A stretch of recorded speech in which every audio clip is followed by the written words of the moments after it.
Huh? I don't know, I get it for the short term because he fucking, when he went to Nashville, they were right up, after he took over. Remember they were broken there? Yeah, that's true. Long term. Right. He's just a fixer. For us, he will be incredible. He's the greatest. Really? Okay. I heard why it's not David, it'll come back next day, like everything. Yeah, He's very open. He's good.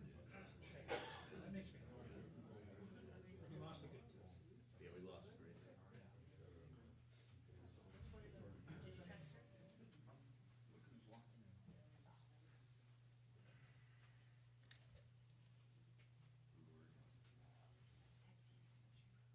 you.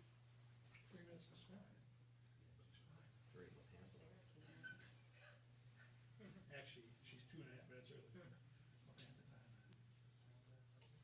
Anthony still has 2.5 minutes. He's doing just fine. Usually when he has a podcast with Russo, especially Saturday, he gets there at 6:59 and 30 seconds. Yeah, And he's no freaking out. exaggeration. No, I know, you've told me like 18 times. Likes it live, like the energy. Sit down and go. It's nothing about that, it's just about. Right, Mike? Yeah, just you talking. Why didn't you tell me that? Show up, you go, stop. Gorgie took him through I gave her a those shortcut. days, yeah. She liked it. Oh Lord, there's coffee and double burger. Oh, boy.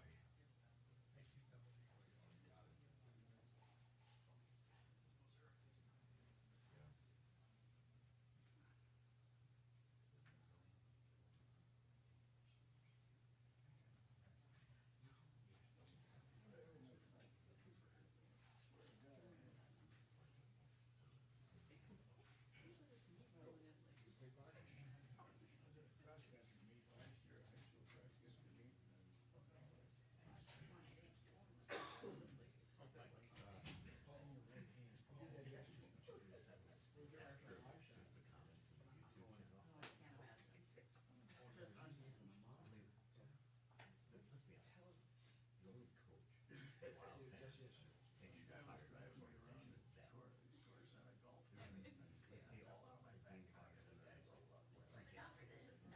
Like who they think was out there fucking John Hynes?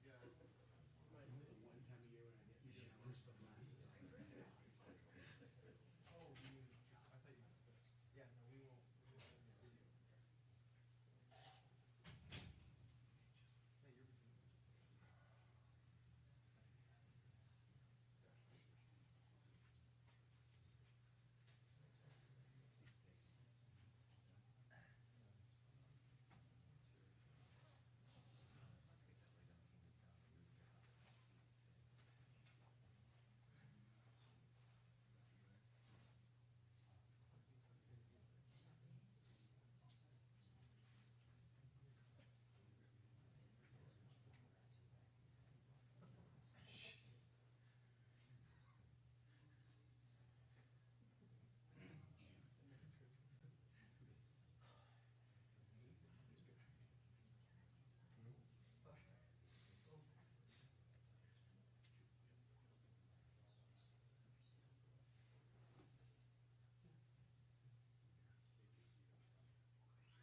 worst day of the year. It is, yeah. And this is just fall. I know, it's not even winter yet, right? Just wait. Gets a lot worse. There's no snow though. No, That's a it's rare. true, that's true. Yeah. It's coming tomorrow. That'll be fun. Is it coming tomorrow? I wouldn't be shocked. Back in Nashville tomorrow. Good morning, everybody. Thanks for joining us. Just give us a second to get John and Billy set up at the table. After introductory remarks from Bill and John, we will open things up for questions. Just raise your hand. We have a couple mics here we'll hand out. We'll turn things over to Bill Guerin. Go ahead, Billy. Thanks, Aaron. First, I'd like to thank Dean Evason and Bob Woods for everything that they've done for the Minnesota Wild. They've had a big impact on changing things here, turning things around.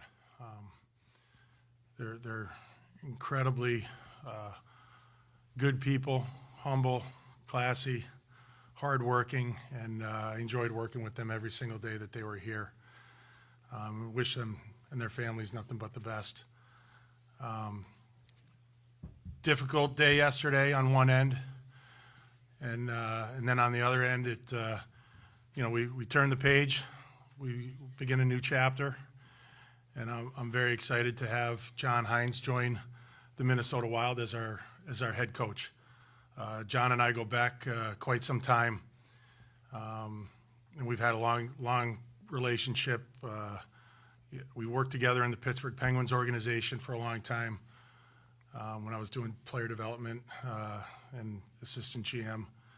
So we spent a lot of time together in Wilkes-Barre, but it even goes back further than that. And John's just a guy I believe in.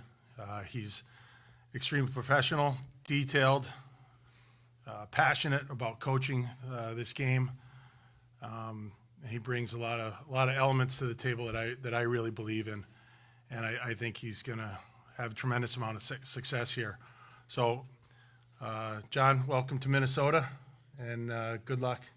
All right, thank you, Billy. Wait, I got something for you right here. Okay.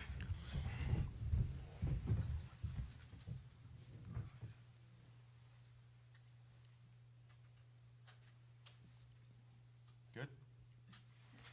Thank you, appreciate it. Okay, buddy. All right, thanks.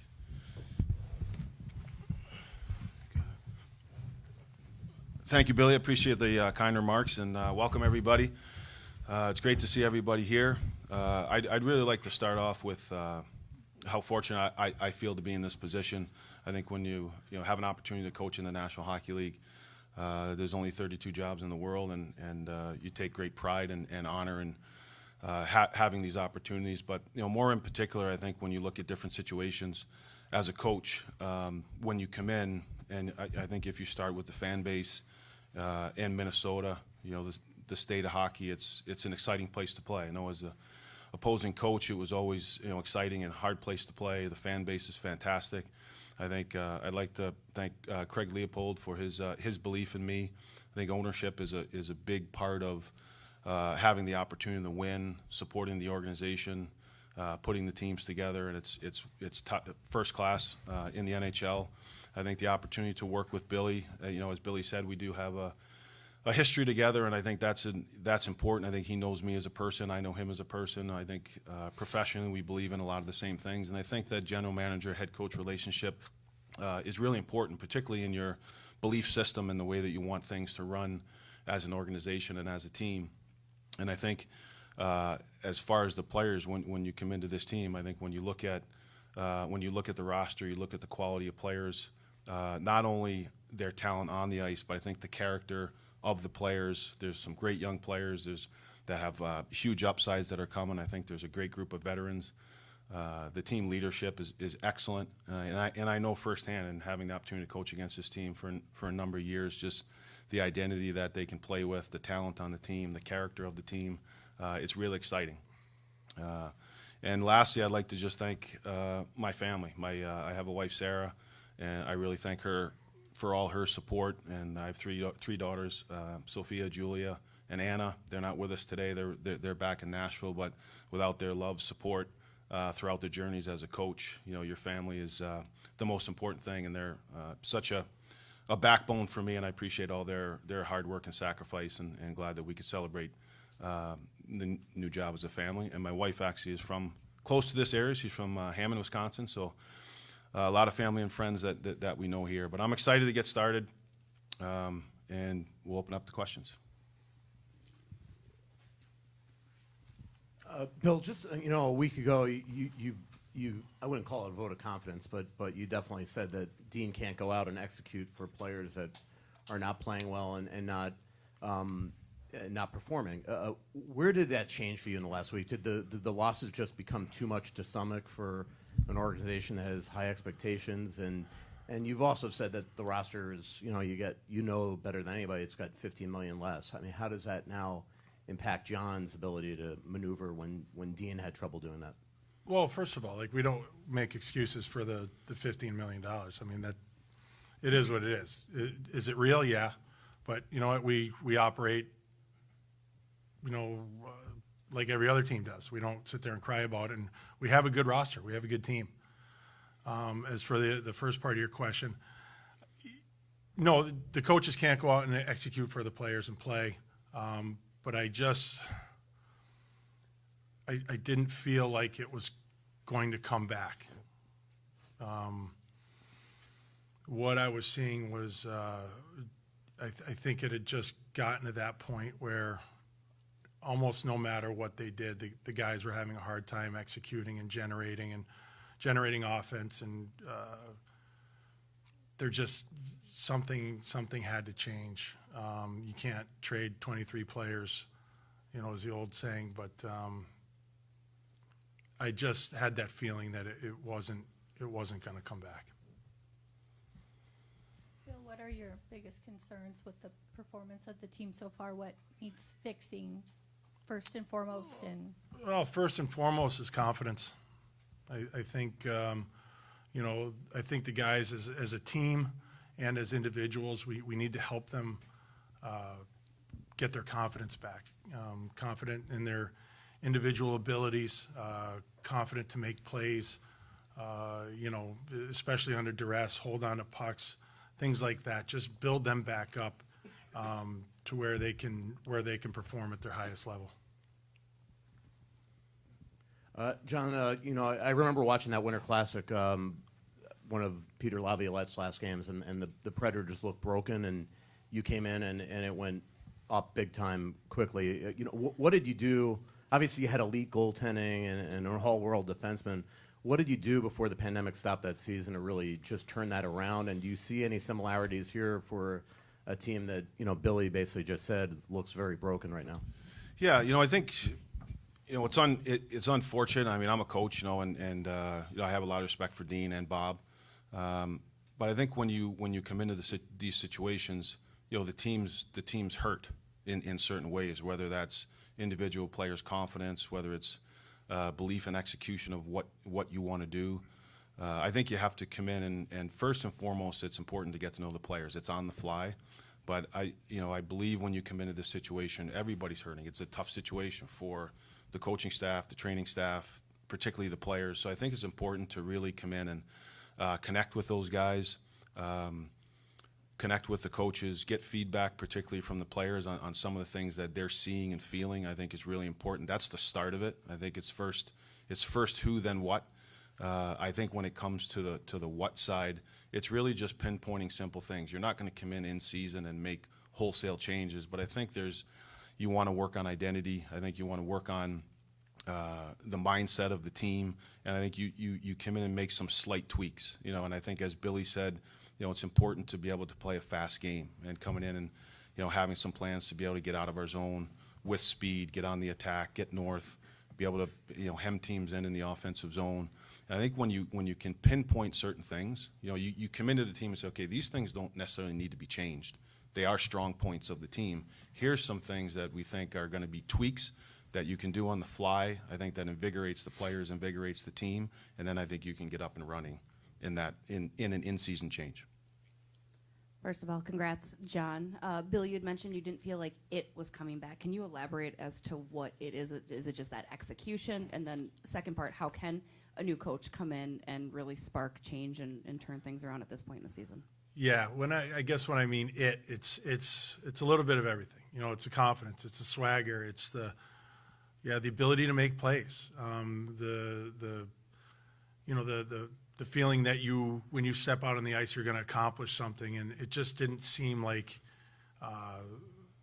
that was coming back, because it kept getting. Hey, look, we haven't been good for a long stretch.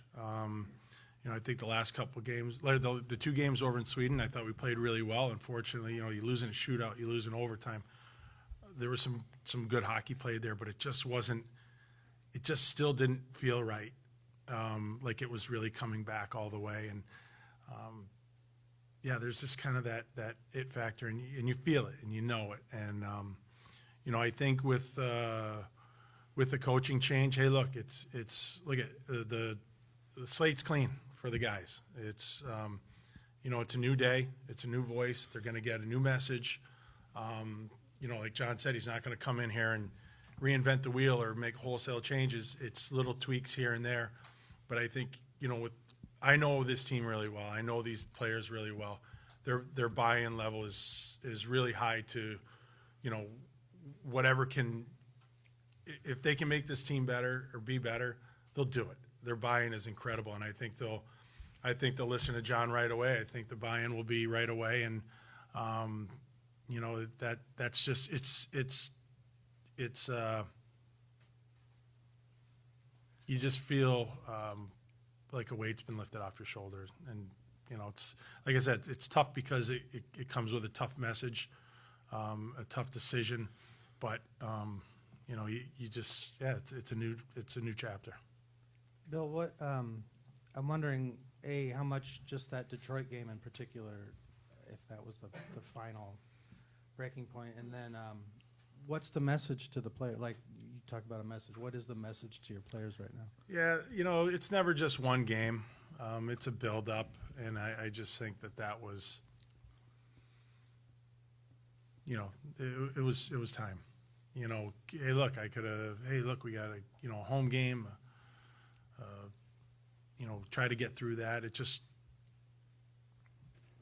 was time. And you know what the message to the players is? I talked to Spurge for a little while yesterday. He feels bad. The players feel bad.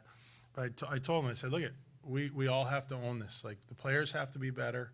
I have to be better. The coaches have to be better. We all have to be better. We all have to jump in and try to fix this thing together. I'm not blaming anybody. This is pro sports. This happens. We just need to move on. Look, they're good players. They're a good team. We just have, like I said in my, for the first question, we have to help these guys. We got to build them back up. So we're not going to sit there and point fingers at anybody. You move on. And let's just get to work. John, first of all, welcome to Minnesota. You mentioned making a connection with the players in that room. How many of the guys in that room, hockey's a small circle, how many do you have a relationship with? How many have you coached, and how much will that help that process?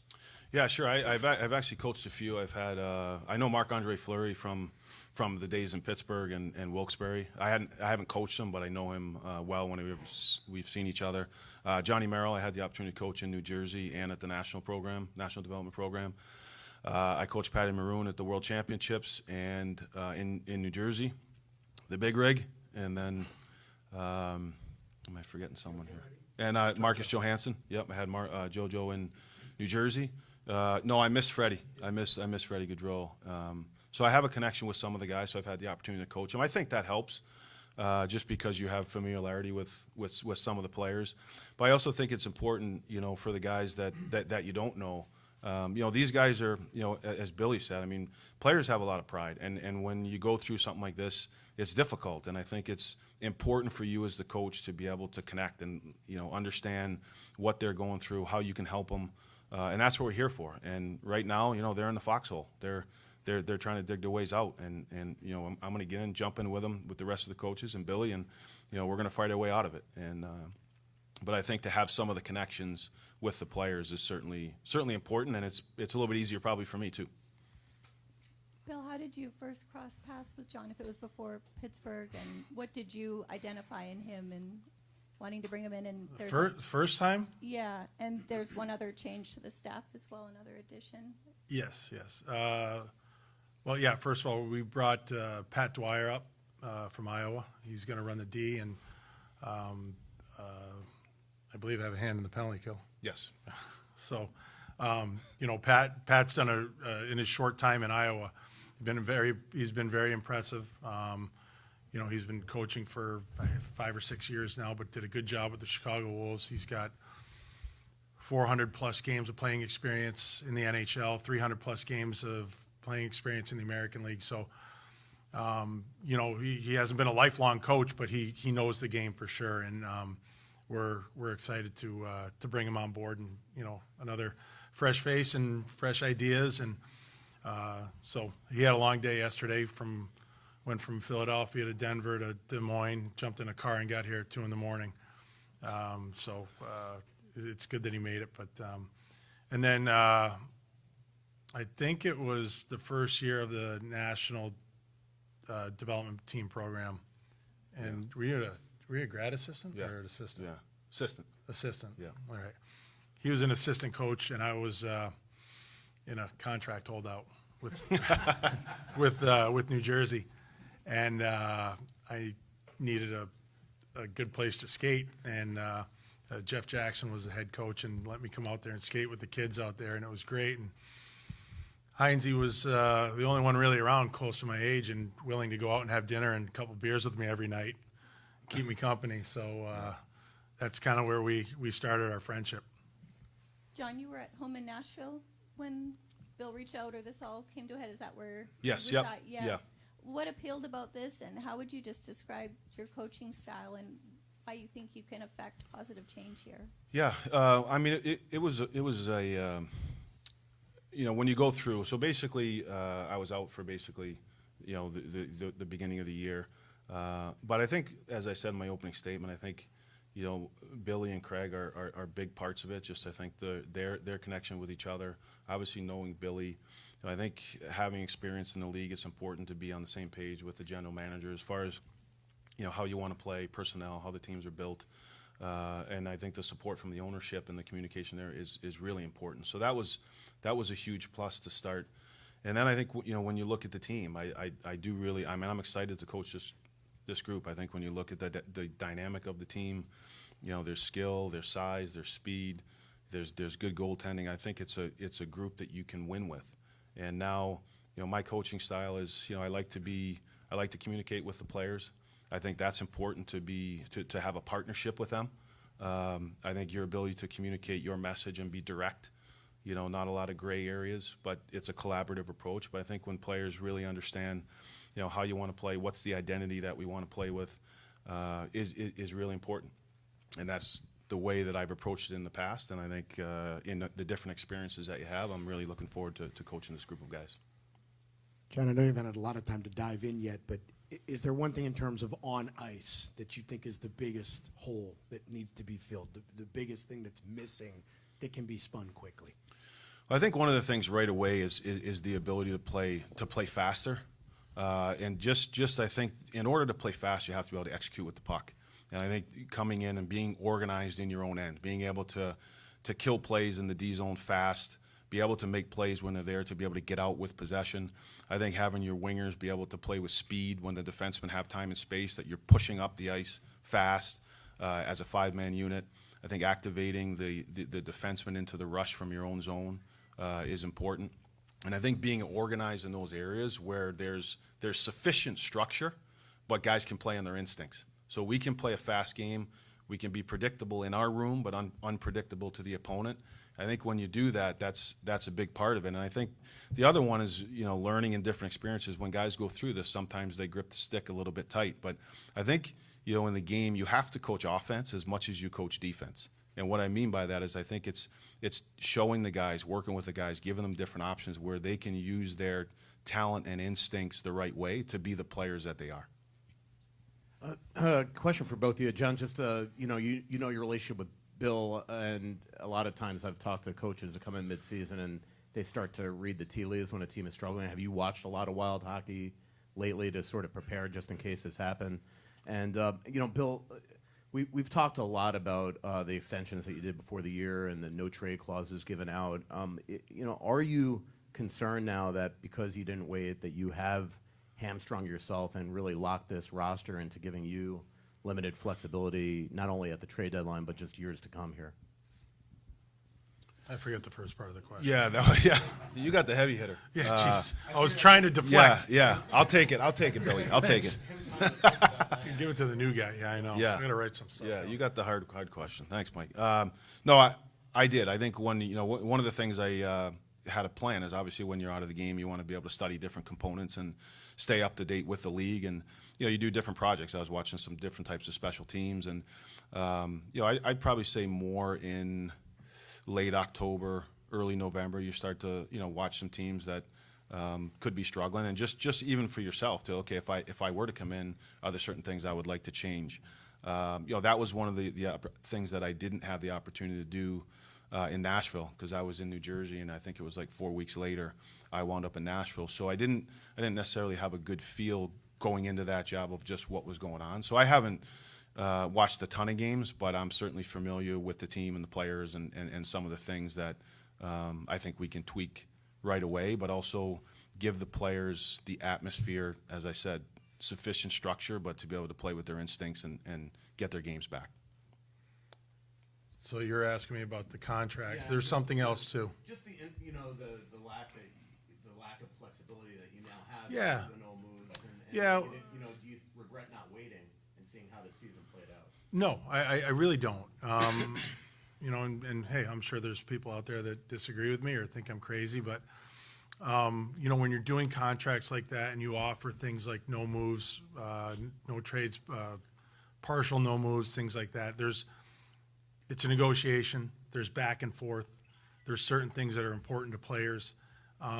I feel that we have those players on good deals, good numbers. Sometimes is a term a little long for some people's likings, not mine. I'm comfortable with all of them. Yeah. Is the money, I think the money's good, but in order to get, a Marcus Johansson on a 2-year deal at, $2 million,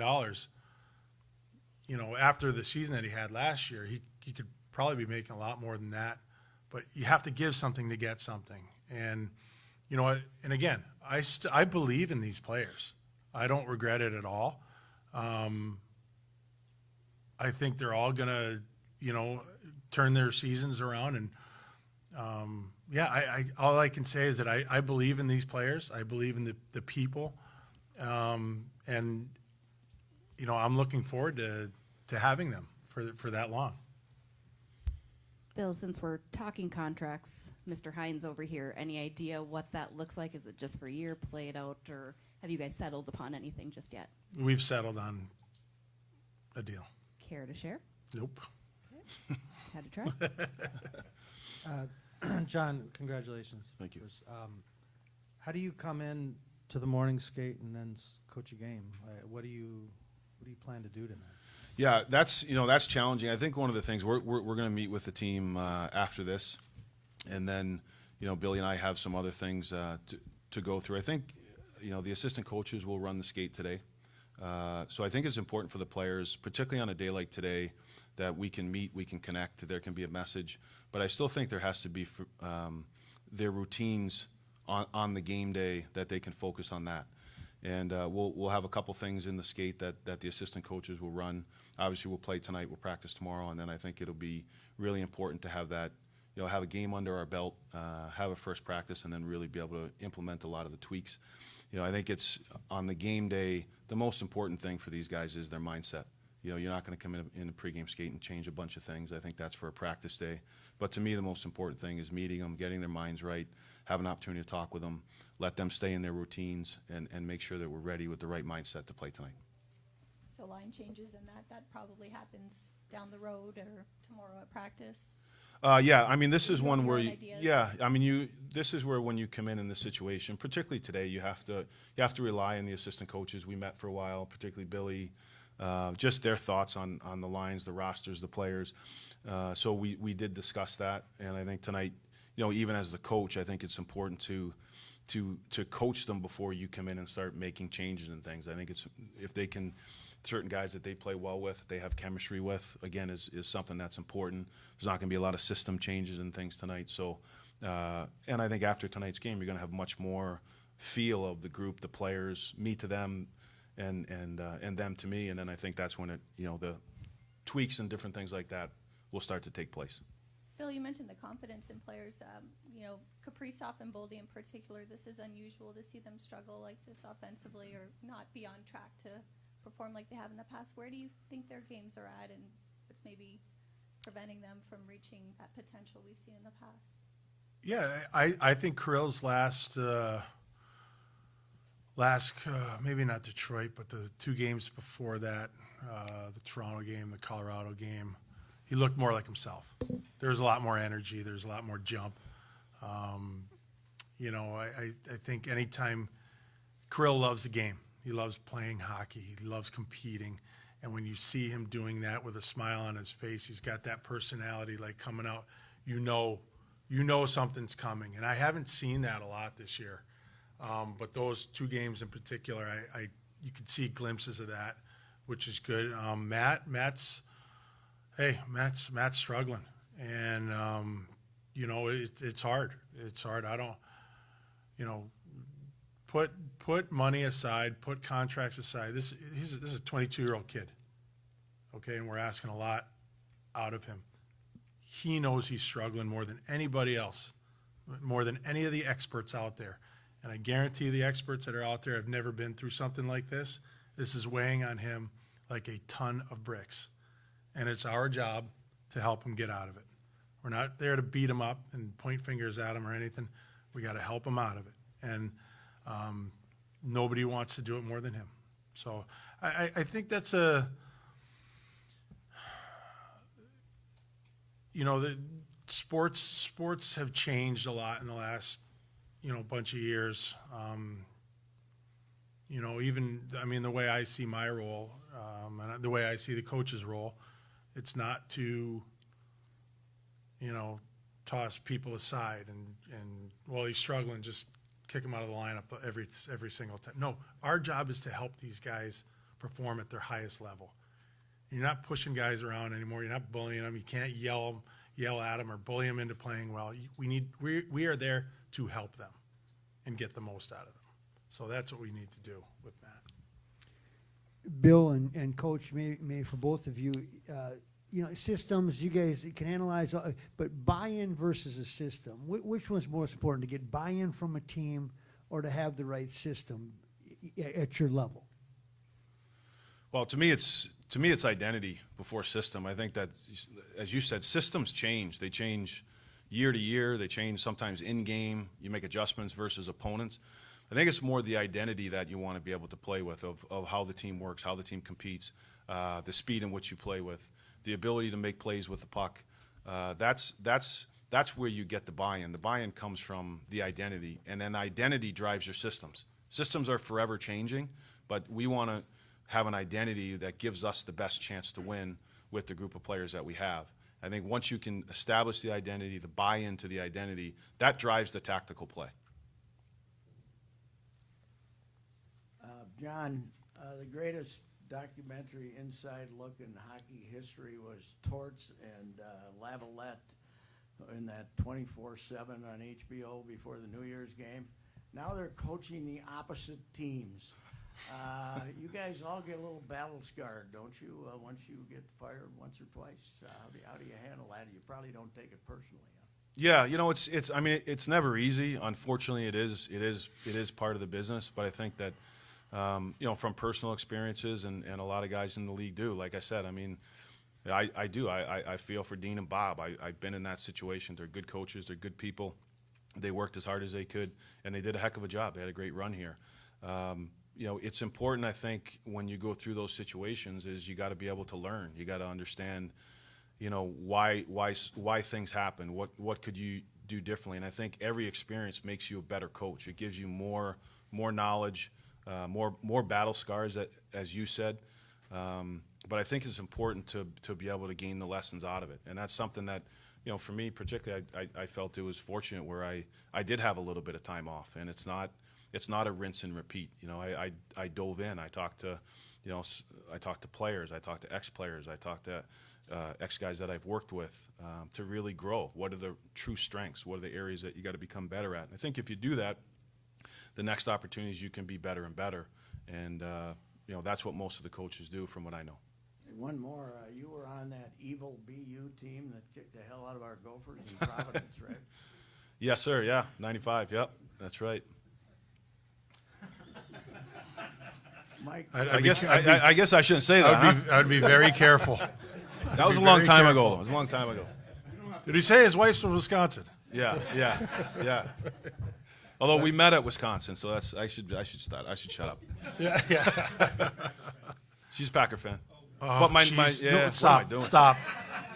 I just gotta be honest. I know. We gotta talk. Yeah. Hey, John, I just want to say, first of all, congrats, but I just want to know, what's your approach coming into maybe helping struggling players or not, and is it tough to do it, mid-season? Yeah, well, thank you. No, I don't think it's tough. I think, as I said, and you just go back to experience of having taken a team over in season, and when you come into the team, guys are struggling. But I think the more that you can talk with them, they have opinions, they're prideful guys, and I think it's understanding their perspective, and then you giving them perspective back to try to help them, communicating with them, giving them some time to be able to get their games going. And I think the big thing really is every player has an identity. And sometimes when players struggle, they lose the identity that makes them who they are. I think it's really focusing on not a lot of things, but there's usually 2 or 3 points that makes every player who they are, particularly at this level, and trying to get back to those, reinforce those, help them understand what those are. And I think gradually you can do it. It might be honest, easier in season because you're coming in directly with them in the season. It's not like you got a whole summer to be able to talk to them. You're in the fire with them. You're seeing what's going on. And I think it's our job as coaches to be able to really help these guys. And I think that's a huge part of it. It's not so much changing the system when you come in this situation. There's lots of good that this team does already. I think it's more the individual players and some slight tweaks. That'll be the main focus. Bill, there's been a lot of conversation about identity. Has this Minnesota Wild team found it yet, and is it more than what the record may indicate? And bringing John in, how much does that prove that you do have more belief than what the team's performed and the level they performed at so far? Well, I think over the last couple of years we've created an identity. I think maybe right now we're not quite playing to it. We've lost it a bit. That'll be one of John's big tasks is to get the players back on that track, because when we are playing to our identity, we're very good, and we've proven that in the last couple of years. But you know what? It's like it's not something that you can take your foot off the gas. I always talk about culture, and culture is I always describe it as a living and breathing thing that you have to take care of every single day. Well, your identity is the same thing.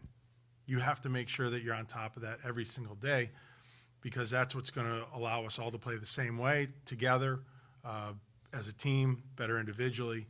And like John said, help. There's an identity to the team, and there's identity to certain players. Marcus Foligno's identity is different than Matt Zuccarello's. It's different than Marcus Johansson's.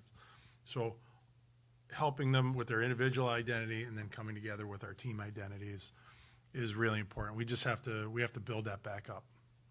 How long will John Hynes be helping with that identity? Well, helping with that? Yeah, for this year or beyond or anything. Oh yeah. No, he's going to be here longer than that. Yeah, he's not. This is not a 1 year thing. Thanks, everyone. I think we'll wrap it up. We'll open the locker room after today's morning skate. Thanks, everybody. All right, thank you. You slipped that one in on him, right?